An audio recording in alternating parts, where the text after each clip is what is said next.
తెలంగాణ వ్యాప్తంగా రాష్ట్ర అవతరణ దినోత్సవ కార్యక్రమాలను ఘనంగా నిర్వహించారు.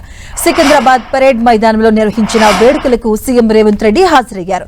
జాతీయ పతాకం ఎగురవేసి పోలీసుల గౌరవ వందనాన్ని స్వీకరించారు. అనంతరం పోలీసులకు పథకాలు అందజేశారు.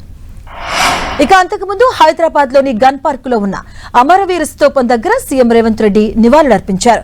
అమరవీరుల స్తూపం ముందు పూలను ఉంచి అమరులకు శ్రద్ధాంజలి ఘటించారు. అనంతరం 2 నిమిషాలు మౌనం పాటించారు. రాష్ట్ర సాధన కోసం ప్రాణాలు అర్పించిన వారి సేవలను గుర్తు చేసుకున్నారు.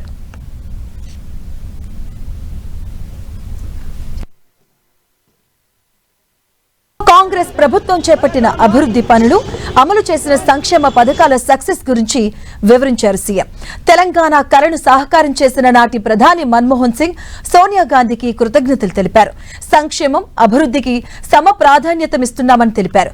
మహిళలను కోటీశ్వరులను చేస్తామని, రైతుల్ని పారిశ్రామికవేత్తలుగా మార్చేందుకు కృషి చేస్తున్నట్టుగా తెలిపారు సీఎం రేవంత్. అస్తిత్వం కోసం దశాబ్దాల ఉద్యమంలో ఎందరో అమరులయ్యారు. మరెందరో పోరాట యోధులుగా మన కళ్ళ ముందు నిలిచారు. వారి త్యాగాలకు, తెగువకు రాష్ట్ర ఆవిర్భావ దినోత్సవ సందర్భంగా శిరస్సు వంచి నమస్కారం తెలియజేస్తున్నాను. కోటి రతనాల వీణ నా తెలంగాణ రాష్ట్ర ప్రజలకు ఆవిర్భావ దినోత్సవ శుభాకాంక్షలు. ప్రతి ఏటా త్యాగాల చరిత్రను స్మరిస్తూ రేపటి భవిష్యత్తుకు దిశానిర్దేశం చేసుకునే ఒక భావోద్వేగ సందర్భం జూన్ 2. సాగు భూమి, వ్యవసాయం, రైతు ఈ 3 తెలంగాణ ఊపిరి. వ్యవసాయ ఆధారిత పరిశ్రమలు, అనుబంధ రంగాల విషయంలో తెలంగాణ నెంబర్ 1గా ఉండాలన్న లక్ష్యంతో, రైతుల జీవితాల్లో గణనీయ మార్పు తేవాలన్న సంకల్పంతో తెలంగాణ రైజింగ్ 2047 విధాన పత్రంలో ప్రాధాన్యత అంశంగా తీసుకున్నాం. ఈ విజన్ డాక్యుమెంట్ కేవలం కాగితాలపై ఉండే అక్షరాలు కాదు.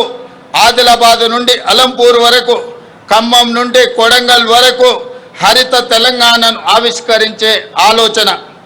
ఈ లక్ష్య సాధనలో తెలంగాణలోని ప్రతి రైతు కూలీలే సారథులు.